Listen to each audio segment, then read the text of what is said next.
that he has to go through in order to provide for our family, any woman who does that is considered a failure in our society. She's looked down upon, and I know that from personal experience. I know the things that my wife has suffered, the things that people have said, because, you know, they say, why don't you help your husband? And she says, well, I do. No, why don't you get a job? I mean, as a minister, he doesn't make that much money. You could provide other things. You could... What?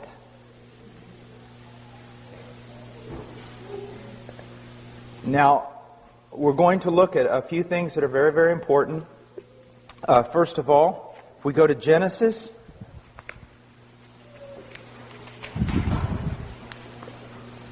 chapter 2.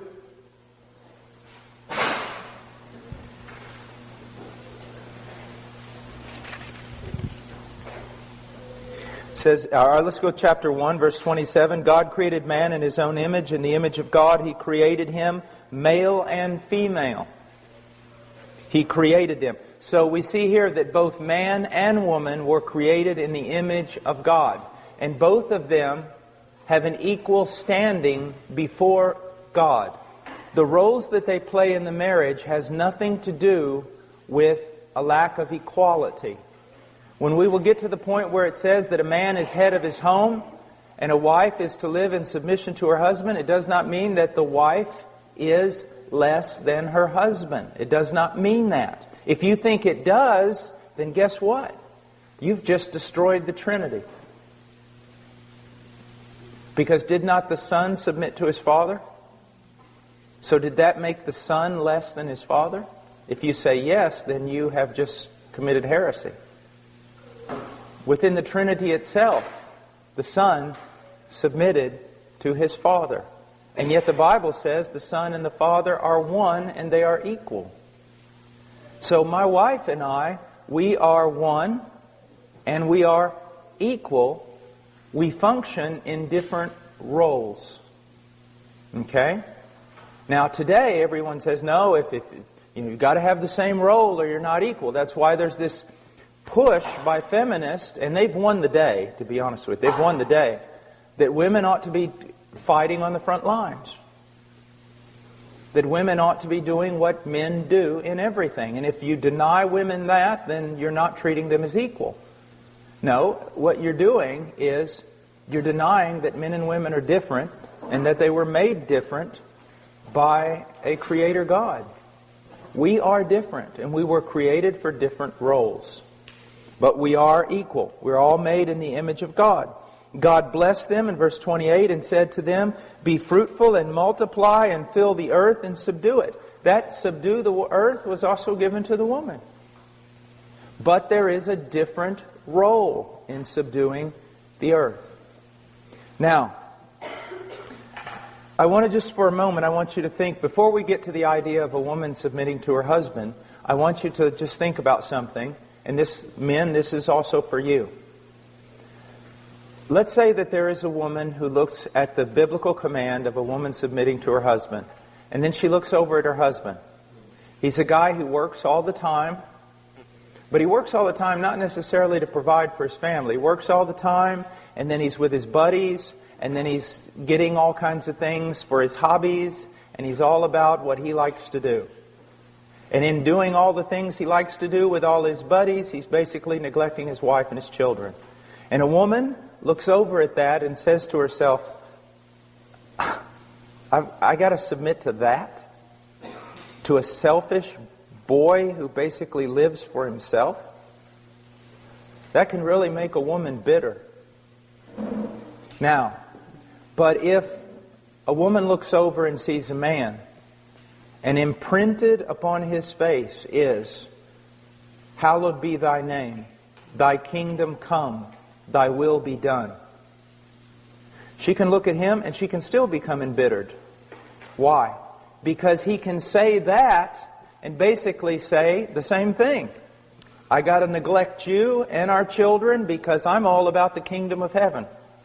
How many pastors' wives have become embittered because the husband has sacrificed his family for Jesus' sake?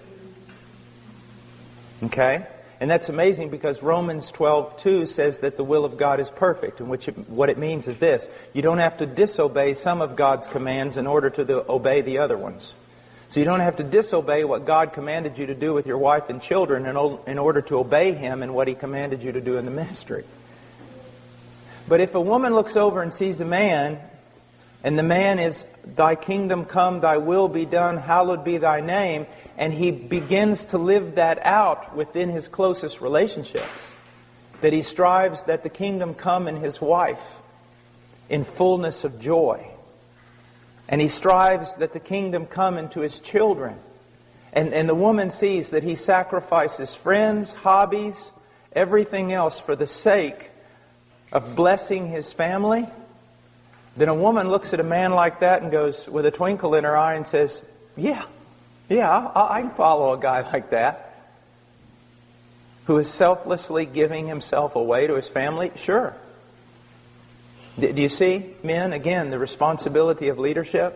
You're saying, well, you're talking about us again. We wanted you to yell at our wives for a while.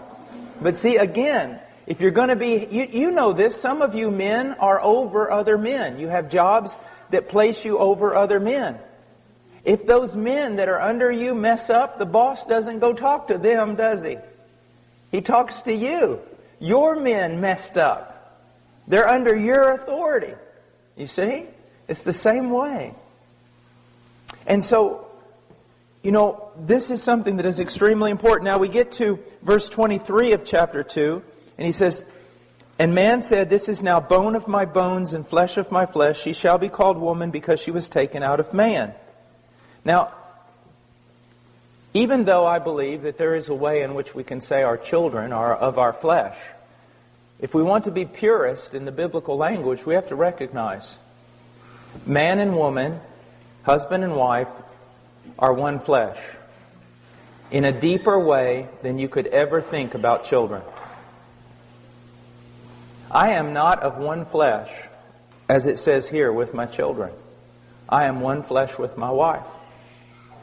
Now, someone can think that they've been a wonderful mother even though they've been a failure as a wife, and that's not true. If you've been a failure as a wife, you've been a failure as a mother. Now, I have a friend in Peru who's very bold, and on Mother's Day, that's what he preached. He said he was bold, I said he was crazy. But the greatest thing that my wife can do for her children is to love her husband and respect him. Why should children respect their father when they see that the mother doesn't even respect their father? Now, so we're one flesh.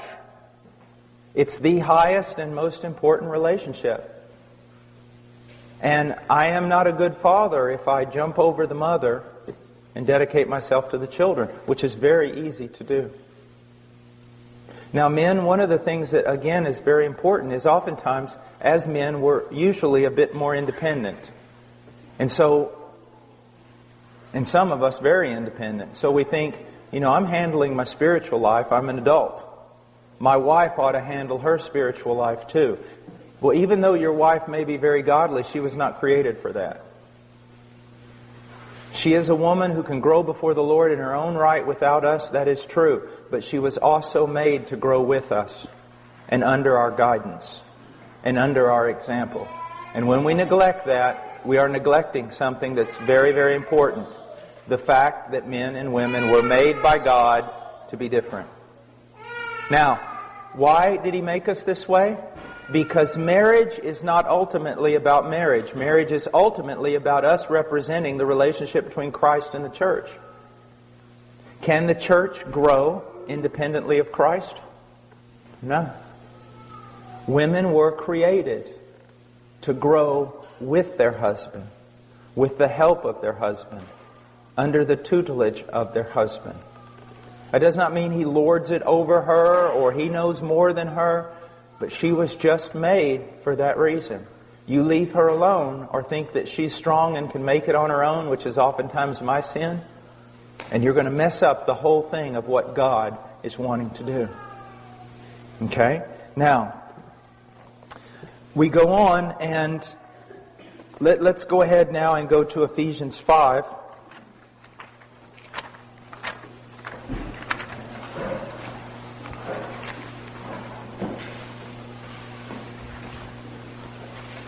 In verse 22, well, let's go to verse 21.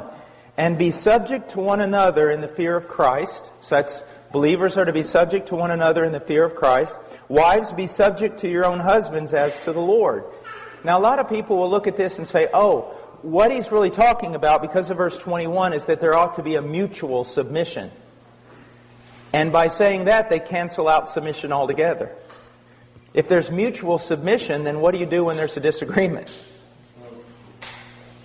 And how can there be headship and leadership in mutual submission?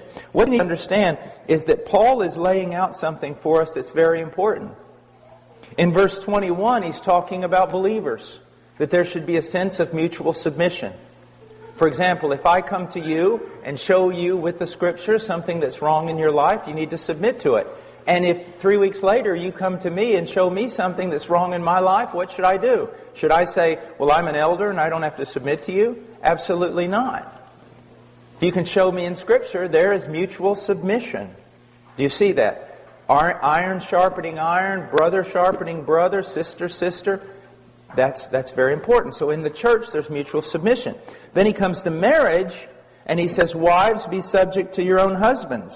Then he comes to children in 6:1, and he says, children, obey your parents. And then he's going to go on, and he's going to talk about slaves, which in our terminology would be employees. Submit to your employer. And so he's telling us something of the way we should function in society. That in the body we should submit to one another. When we go to Peter, though, we also learn that we ought to submit to our elders when they're functioning according to the Scriptures and can show us with the Scriptures. We learn from Romans 13 that we ought to submit to the government. We ought to pay taxes and things like that. Well, here we're learning that in the context of the family, wives, be subject to your own husbands as to the Lord. You do it for the sake of the Lord. Now, let me just show you a practical way in which this works. Let's say that a big decision has to be made in our family. And I look at that big decision. I don't just make the decision. Say, well, I'm the boss. No. What I do is, my most trusted counselor with decisions regarding my family should be my wife. So we have to make this big decision. I go and talk to my wife. I want to hear what she has to say. And if we're in agreement, bam, okay, let's make the decision. If we're not in agreement, it doesn't mean, well, if we're not in agreement, it doesn't mean that, well, my wife's not in agreement, so I'm not going to make the decision. But what it does mean is this. If she's not in agreement, that's a real red flag for me. I mean, she's my most trusted counselor in the family. So if we're not in agreement, a red flag goes up for me. And what I'm going to do is I'm going to postpone that decision if I can. So that she and I can pray together, talk about it more until we come to unity. And when we come to unity, I'll make that decision. But now, if the decision has to be made and we can wait no longer, as the head of my family, it's my job to make that decision. And if I am right and my wife is wrong, I do not gloat over her. And if she is right and I'm wrong, she does not gloat over me, ladies. Dear sisters, there's something that you need to recognize. Your husband is going to be judged more severely than you. When he's wrong, you should not gloat over him. You should be brokenhearted. Because he's going to be called to account for the wrong decision he has made. You need to be praying for him. His is a fearful, fearful job. Even though he may not know it. Even though your husband may just make decisions nonchalantly because he really hasn't learned the fear of the Lord, you need to pray that he does. And when he makes a wrong decision, you really need to be a blessing to him. It's a hard thing. It's a very hard thing. It's a dangerous thing. To whom much is given, much is required. Now, I want you to notice something here. It says, wives, be subject to your own husbands. And then, in the end, in verse 33, it says, nevertheless, each individual among you also is to love his own wife, even as himself, and the wife must see to it that she respects her husband. Now, it's interesting here that it doesn't say that wives are supposed to love their husbands. It says they're supposed to submit to them and respect them. And it's interesting that here it doesn't say that husbands are to submit to and respect their wives, but they are to love their wives.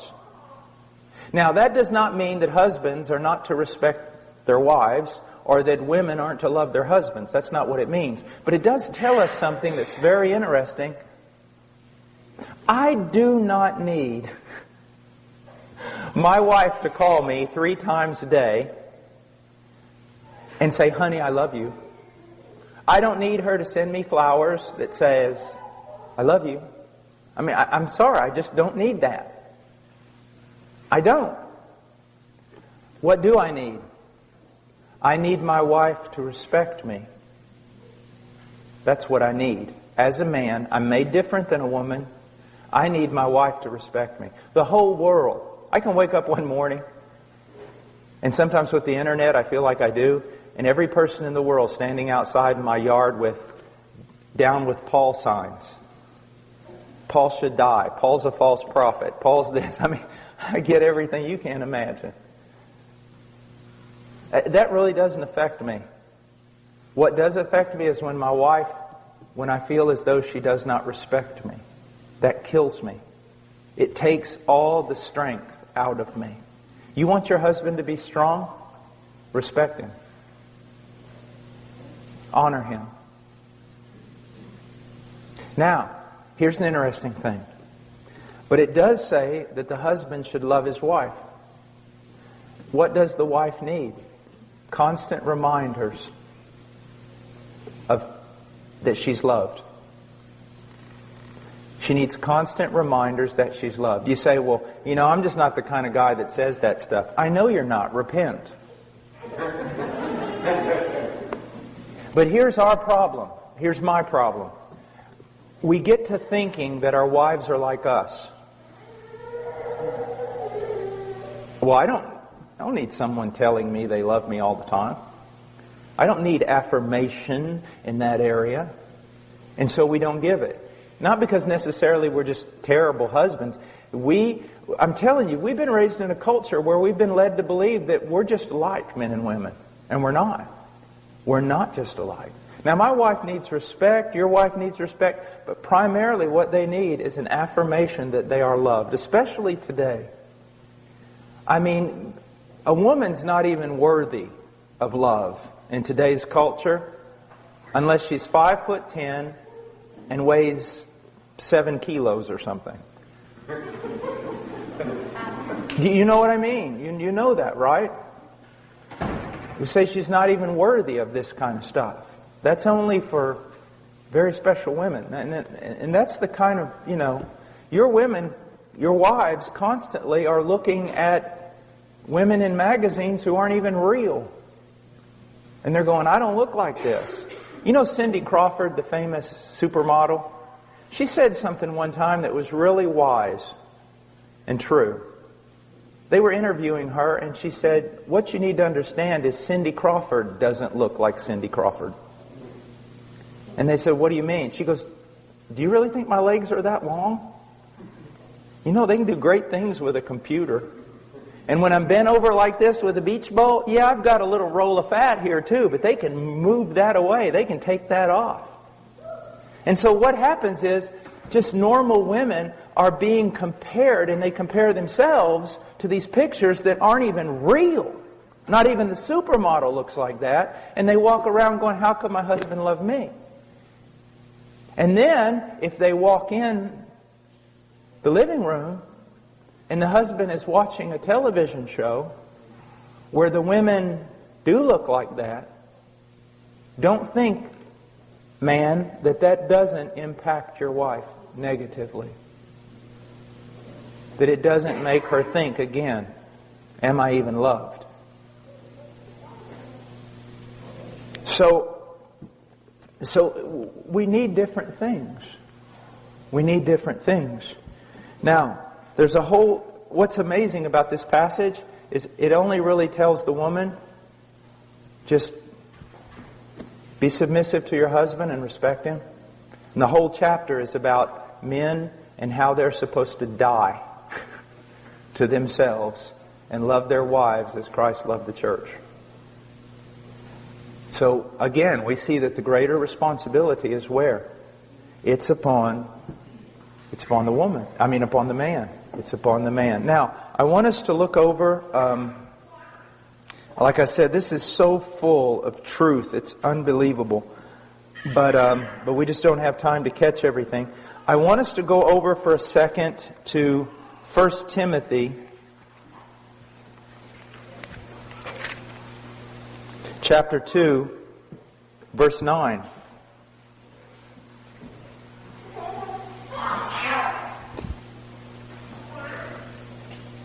Likewise, in verse 8, Paul says, therefore I want men in every place to pray, lifting up holy hands without wrath and dissension. All right, now notice. Men are prone towards wrath. Impatience, anger, fighting, dissension, this type of thing.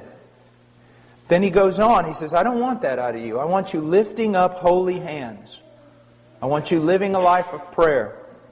I want you to be in unity in your prayer. But now he goes to 9. He says, likewise, I want women to adorn themselves with proper clothing, modestly and discreetly, not with braided hair and gold or pearls or costly garments. Whoa. Well, hold on there. And this is something I'm going to be very honest with you, that my wife and I we've really been struggling with this. Not that we don't want to obey it. We want to make sure we know what it means. Because what does it mean? Because we've been given some terms here, and they're not, we almost look at this and say, why didn't you give us more? Give us a rule. Give us, something that we can just follow. But I want you to look at some things. I want you to see, first of all, likewise I want women to adorn themselves. Now, he wants women to adorn themselves. Okay? So adornment's not bad. But that adornment, we're going to see, is in verse 11. In verse 10, it's good works, godliness, a quiet and submissive spirit. Now, but let's go on. He says, I want women to adorn themselves with proper clothing. That tells me that there is clothing that's improper for a Christian woman. All right? That's just logic. There is clothing that is improper for a Christian woman. Now, he says, the clothing must be modest. Modest. This is a very important. It's literally proper clothing with modesty is the way it goes in the original text. So with modesty. My wife has a really good thing that she says, and she goes, if your clothing is a frame for your face from which the glory of God is to shine, it's proper. If it draws attention to your face. If your clothing draws attention to your body, to outline it, to make it noticed, then it's sensual. It's sensual. What you're doing is wrong. Now, I want to step off for just a second. Women, you need to understand something. Men are not as dumb as you think they are. My wife and I have a friend in Illinois, and she's a very pretty lady. Very pretty. And if she walked in that door right now, every man in this room, if he turned and saw her, this is what they would say. Well, that's a very pretty lady. That's a very elegant lady.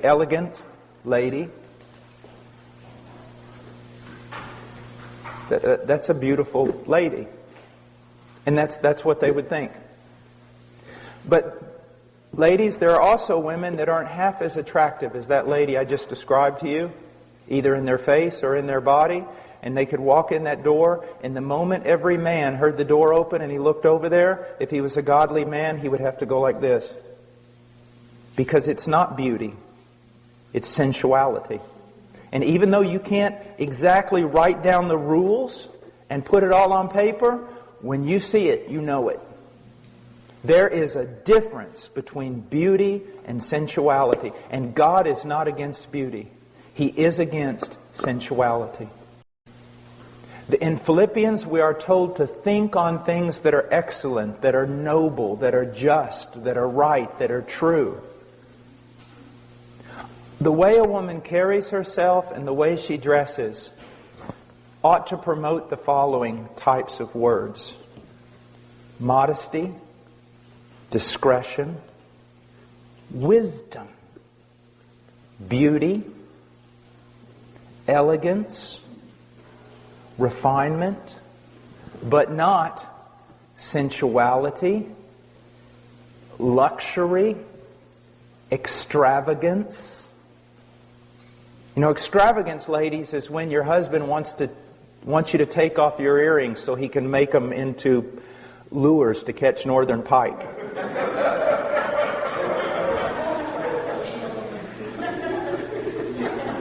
Now, ladies, this is, I've been giving your husbands a lot of tasks. Let me give you one. Seek to find out what this means and go wherever the Lord shows you.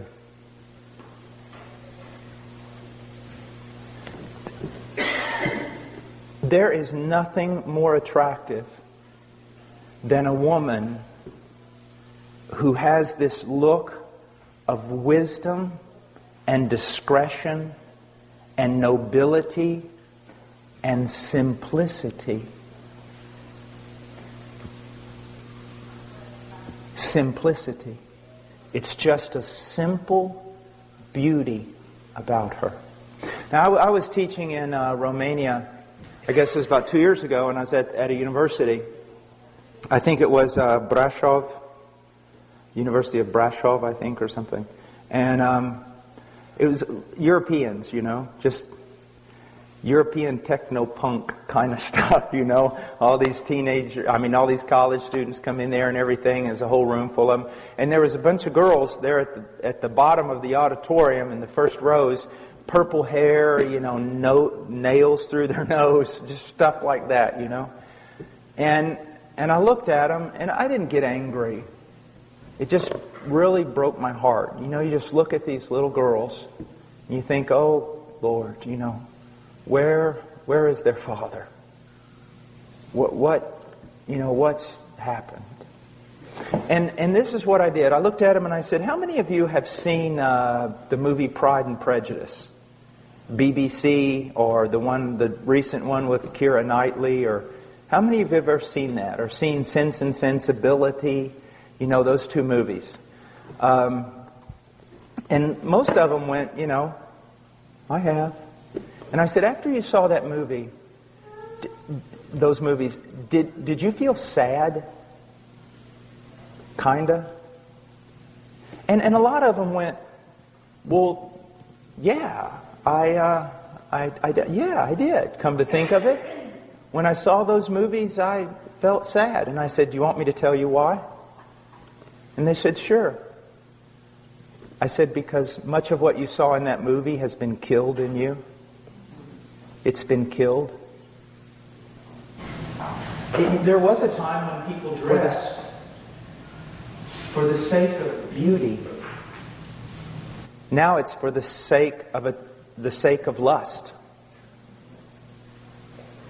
It used to be refinement. Now it's grunge. And I said, isn't it amazing that even though this really didn't happen in the movie, this was kind of the thing the movie gave you. Like if a girl was standing there and she reached for a book, let's say a 19-year-old girl, and she reaches for a book, and the moment she reaches for the book, a boy also reaches for the same book, and his hand crosses her hand like this just by accident, and guess what happens? The moment that happens, she almost loses her breath, she flushes, and has to leave the room. Look what they've done to you. Look how they've robbed you. And you've allowed yourself to be robbed. The young man, his heart's beating and he doesn't even know what to do. Just jumps out of a window. The young girl is all flush and she's just feeling all these emotions that are just about to explode in her heart, and tenderness and innocence and all these things that have been killed in you, young lady. They've been killed. Sin causes death all the time. It kills everything. It kills beauty. It kills poetry. It kills refinement. I would challenge you to get into the Scriptures, and it is a difficult task, because you start asking yourself a question, well, what is masculine? I mean, does it mean I can never wear pants? Does it mean this or that? Those are very hard questions, and you know what? You need to have a lot of grace, because when the Scriptures do not say something specifically, you better not be putting your specific rules upon people. Be very careful here. And as you know, I mean, my wife's here. She doesn't dress like a Puritan or something.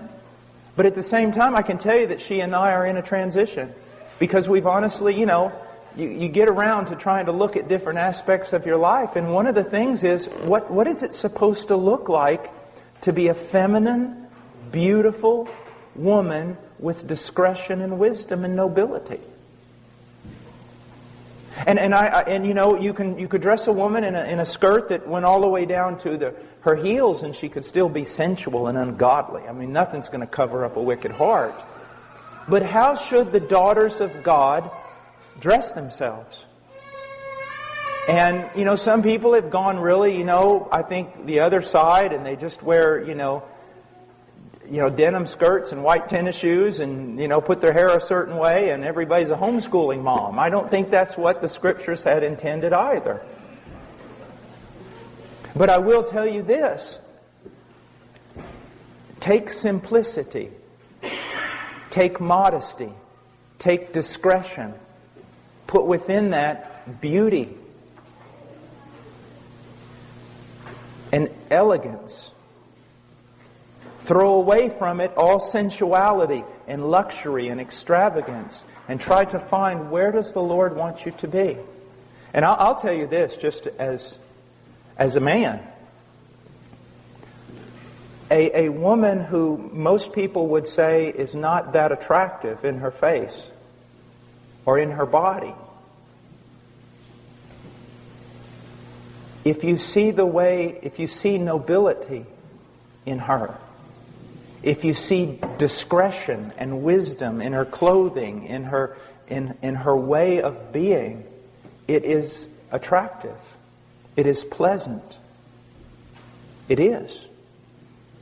It is. A noble, virtuous woman who just doesn't have it on the inside, but it affects the way she dresses, it affects the way she holds herself. And young ladies that are here, man, boys don't play with you. They don't wrestle with you. They don't come up and grab you around the neck.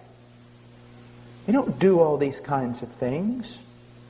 You are very special, very proper. Not in that wrong sort of way. There's a dignity to you. So don't allow the world to tell you how to dress, because they just want to make you sensual. Don't tell people how don't let people tell you how boys are supposed to treat you. Let God tell you. And you demand that. Now, fathers, here's something else. If you treat their mother very poorly, then don't expect your daughter to rise above you in the mate she chooses. She needs to be able to look at you and then look at all these 20-year-old boys that haven't got, the brain God gave a goose.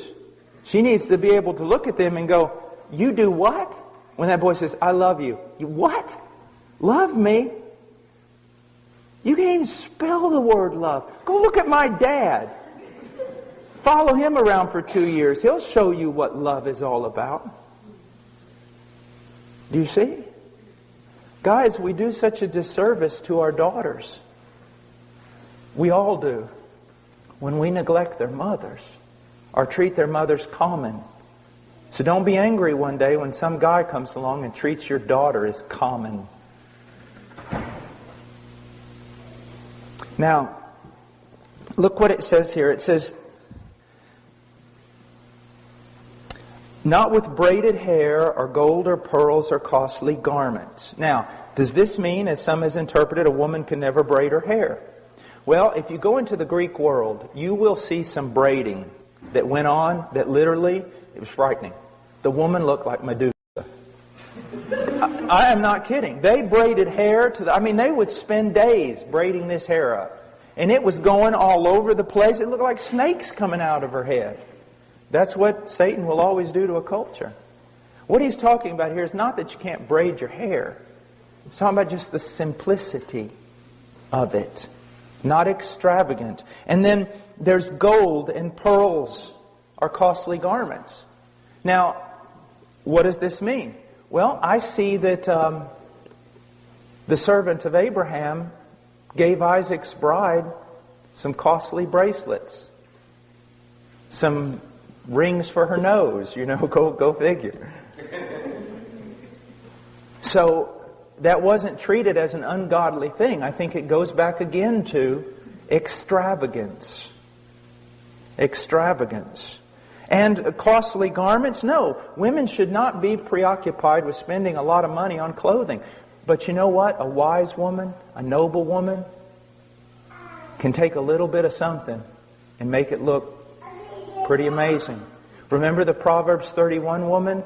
She didn't just dress her household. She herself dressed in purple. But it was a frugality. Like one time when Chado and I were on our honeymoon, I wanted to really I'm going to buy her something. So we go in this clothing store and there's this dress or skirt. I don't know the difference between a dress and a skirt. What was it? Was it a skirt or a dress? Skirt. Okay. I just don't know. I just can't figure that out. Or is it a skirt? And it was really pretty, and it just kind of went down long. It was really pretty. I said, why don't we get it? She looked at the price tag. She said, it's $85. We're not buying this. I said, good. I didn't know they cost that much. But guess what? A few weeks later, she found the same skirt, different color, exact same skirt, with the price tag still on it, in a Goodwill, I think it was, for $5. And I was like, praise the Lord. I'm like, here, honey, here's $10. Don't spend it all in one place. But it's amazing what a wise woman can do with almost nothing. And it's also amazing what a woman with no wisdom cannot do with everything. It's just amazing. And so, and it comes down, people always ask me, is it a sin for women to wear makeup? And I say, brother, it's a sin if some women don't wear makeup. An old preacher said one time, it never hurts to put a little paint on an old barn.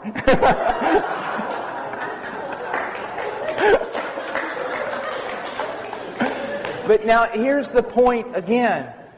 You can see when a woman uses makeup and there's discretion. And you can see another woman that looks like she just lost a paint gun war. And that's just what it comes down to. And then there needs to be a lot of grace when you make your decision. I remember one time I'd preached in Romania, and God had really moved and saved a bunch of people, and the meetings were all extended. And then the next year I came back and I brought my wife. My wife had some little earrings in and things like that. And this Romanian woman walked up and she goes, "Brother Paul, you preach power of God in your life. How could you be married to a woman like this?" And I was like, I'm stepping back because there's going to be a fight. And my wife was so wise. She got her in a headlock and pounded. No, I'm just kidding.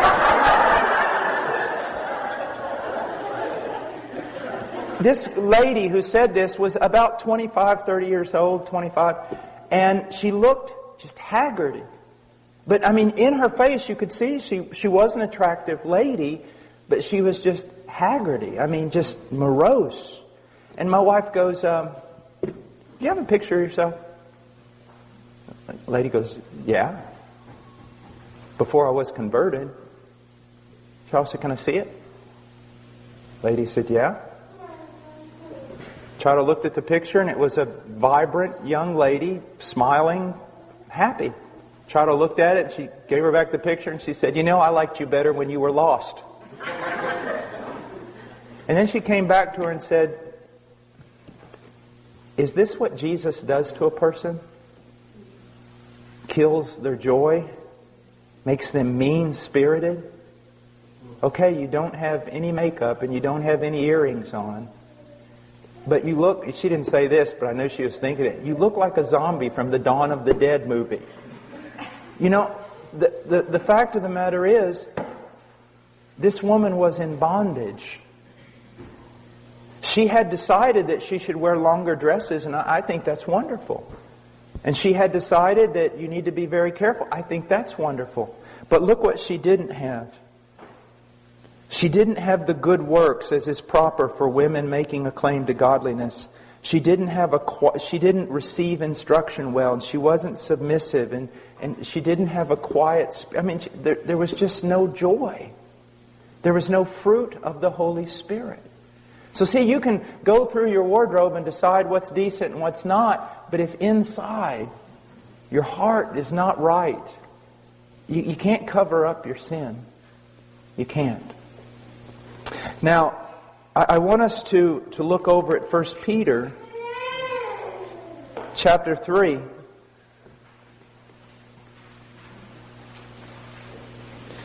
Verse 1, "In the same way, you wives, be submissive to your own husbands, so that even if any of them are disobedient to the word, they may be won without a word by the behavior of their wives." I want to tell you something. This makes me laugh. You think God isn't all wise? God, look what He says.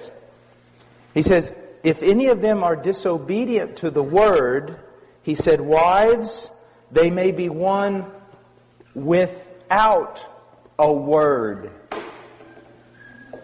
How do women seek to change their husbands?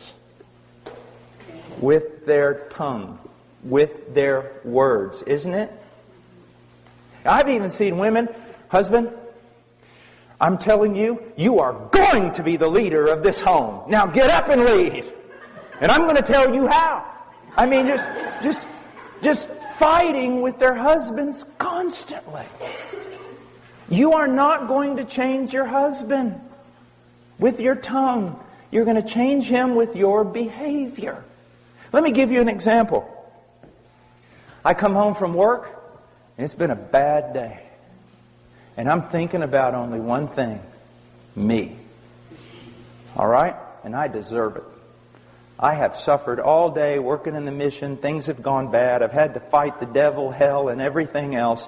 And I'm coming home, and things need to be right. And I come home, and they're not right. Now, usually my house is clean, and usually there is food ready and everything else. But I come home this particular day, and it looks like Godzilla came through my house. And I say, "Honey, what's the deal? I mean, I'm out there fighting the devil all day, and I'm supposed to come home to an orderly house." And she spins around and looks at me, with a fire in her eyes that would make a grown man run back to his mom. And she starts, "What do you mean coming in here? You don't know what I've got to deal with. And you out there all day hey, doing this. And yeah, you went to lunch. Yeah, and you did this. But I'm stuck here and I'm homeschooling." And the moment she does that, the fight is on. Now, I know none of you ever deal with anything like this.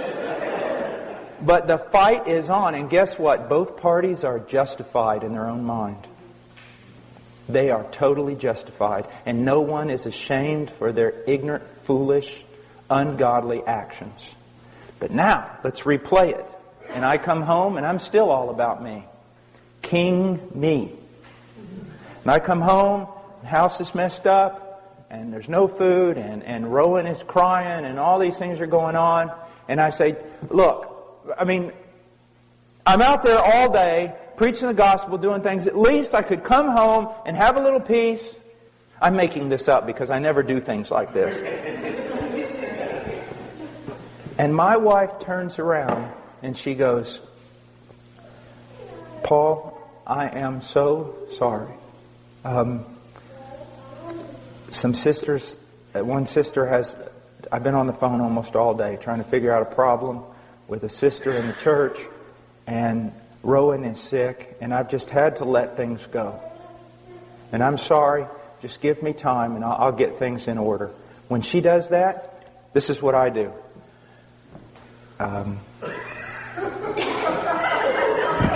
I go outside, go into my workshop, find oak is usually the preferable wood that you want. But hickory also is a good wood to use. And you take it with both hands like this, and then you go wham, wham, wham, wham. And then you crawl back into the house and you ask for forgiveness. Look what she's done. She couldn't beat me with her words, but she beat me with her behavior. She heaped burning hot coals on my head with her godliness. Do you see that? Now, men, it's the same way. Man, if we could ever get a brother to come up here.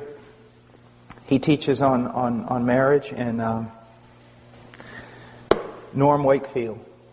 And he was teaching me one day, and he said, "Paul, when I'm preaching, and God's really moved or something's happened, and I drive home," he said, "I'm preparing myself because I know when I open that door, I am hoping my wife will realize I've just come from a tremendous week of battle and that she'll meet me at the door and just be a blessing." He said, "Paul, I know it's usually not going to happen. I know some things are going to be going on. Now you can say it's the devil, that the devil's got my whole house upset and my wife's going to open the door and she's going to be immediately telling me problems. She's going to ignore my needs and everything else." And he said, "But it's not the devil so much as it is God. And what God is doing is He's allowing the devil to work to stir up my house so that when my wife opens that door and she does not receive me with pleasantness and she doesn't appreciate the battles I've been through, God is giving me at that point an opportunity to be like Jesus. To love like Jesus." You see that? So see, it goes both ways. Now let me give you an illustration. If you go to Europe, one of the things that you always got to see are castles. I mean, they're just unbelievable. Well, there's something unusual about castles. The front door of a castle is like really big on the first floor. I mean, it's huge. I mean, 25 guys walking abreast can go through that door. It's a big door. What's amazing, you go up to the second floor and the stairway is about this big. And the door at the top is like this tall, like this big. You're like, man, if that wasn't an architectural oversight, why did they do that? Well, here's the way. Here's the reason. Let's say that there's a bunch of people in the castle, and they're in there locked up because there's an army, a gigantic army outside the castle. Well, that gigantic army, it storms that door, the first door, and 25 men leaning against that door, and they push it in, and here comes the whole army, floods into that first floor. Now, let's say there's only 10 people in that castle. But the army's 300 men. And they've just busted through the door. All the people in the castle, the 10 people, they run up that narrow stairway. Now here's what you need to understand. That stairwell is so narrow that it just takes one man with a lance at the top of that thing to hold off an army of 300 men. Because all 300 of them can't get up there. Only one at a time. I just described your marriage. Women, your husband is sitting in his castle, and he's just having a good old time. He's sitting in his lazy boy chair. He's watching football or a hunting program. And you have had enough. All right? So you storm the castle door. And what does he do? He does what every man ought to do. He runs. He runs straight up those stairs. I like what one man said one time. There's these 3 men and they're all talking about, my wife, she submits to me, and my wife submits to me. And this other guy goes, you guys are a bunch of wimps. When my wife talks to me, she gets down on her hands and knees. They said, really? Yeah, she gets down on her hands and knees and she looks under the bed where I'm hiding and she says, are you going to come out and fight like a man or stay there all day?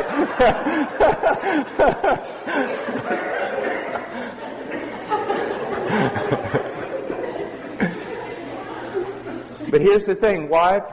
Your husband sees you, sees that double-edged sword coming out of your mouth, and he runs up, and he's got his lance, and you coming up that stairwell. And you're coming up that stairwell fighting with him. That tongue of yours is moving like a weed eater. And the whole time you're giving him the rights. You're just telling him the way it ought to be. The whole time you're doing that, you're also praying. God, why don't you help me with this man? God, why don't you help me with this man? God, why don't you do what you need to do? Why don't you change this man? God, I can't understand. And every time you say, God, why don't you help me with this man? God's going to get out of the way. And you're like, oh, I'm not getting out of the way. And you just keep fighting. God, why don't you get up here and help? God goes, there's room for only one. Get out of the way. And you won't get out of the way. Because you'd rather just wag that big dangerous tongue of yours than you would get out of the way. I thought about writing a book. I'm still thinking about writing a book to wives on how to act in such a way so that God will kill your husband. I'm just afraid it'll be a bestseller and we'll have a lot of men dying. But you remember what God says in Romans 12, give place to the wrath of God. Get out of the way. It says, don't deal with your enemies. Don't fight fire with fire. If someone does evil to you, don't do evil back. Just get out of the way. And what God is telling a woman is this. Continue in your godliness. Continue in your quiet spirit. Seek to honor Him as much as you can. And call out to me. And I will be your help in the day of trouble. God changes people. And this works the same way with husbands. Except more so. Husbands, you are called. The wife is never really called to be an example to her husband. But the man is called to be an example to his wife. You want your wife to change? Be an example. Be an example. And brothers, I hate teaching this because it just points out my own errors. But I'm not teaching it because I live it perfectly. I'm teaching it because it's true and I need to hear it every day. And so do you. And ladies, it's the same thing. So do you. You need to hear this. He says, without a word, by the behavior of their wives, as they observe your chaste and respectful behavior.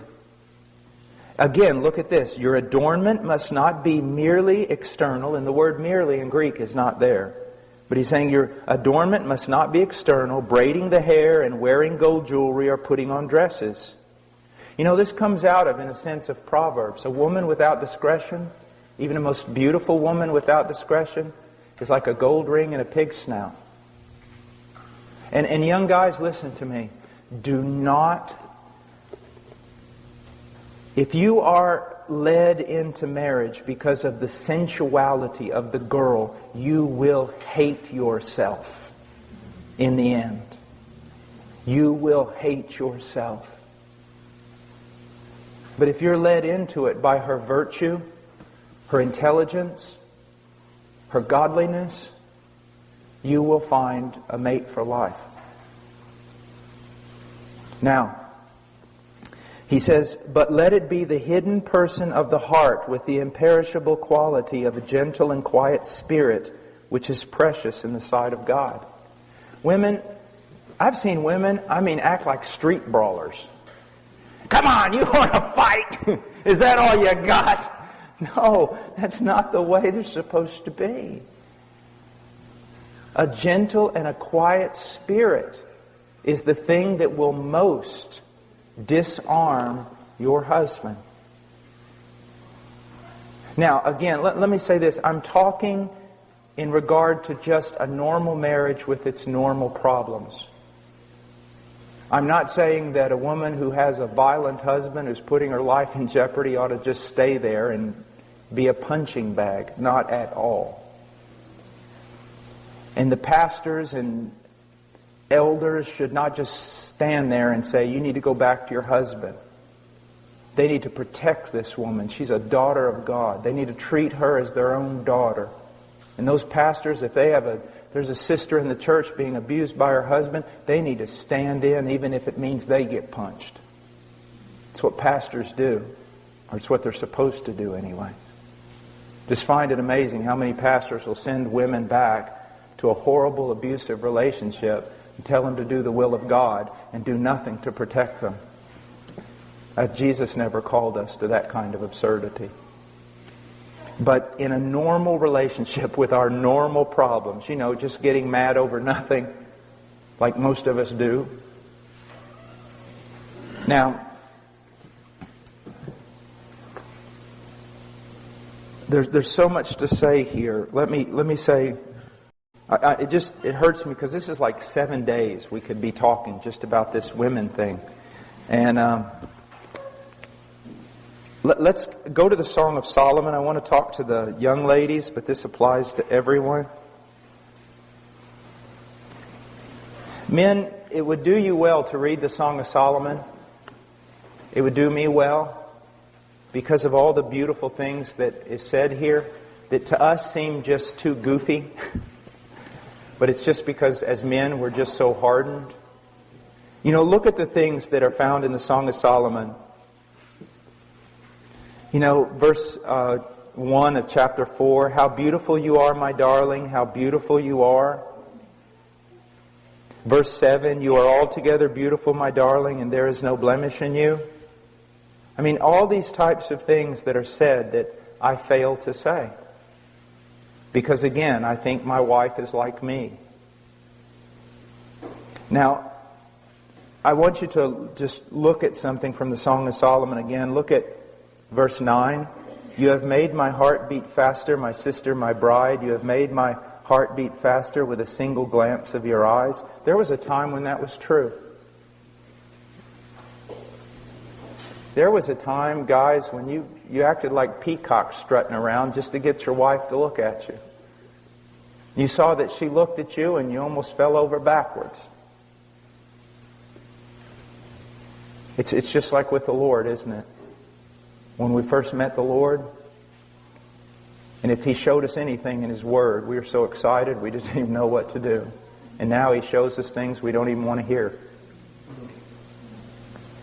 There's something terrible about being in a relationship when it turns common. Now, another thing I want you to look at here in verse 9. He says, you have made my heart beat faster with a single glance of your eyes, with a single strand of your necklace. Now, you say, Brother Paul, what does that mean? Well, first of all, let's look at it as with Christ and the believer. He says, you're altogether beautiful, my darling. Why? Because He shed His blood for her. and cleansed her. Notice that he did not.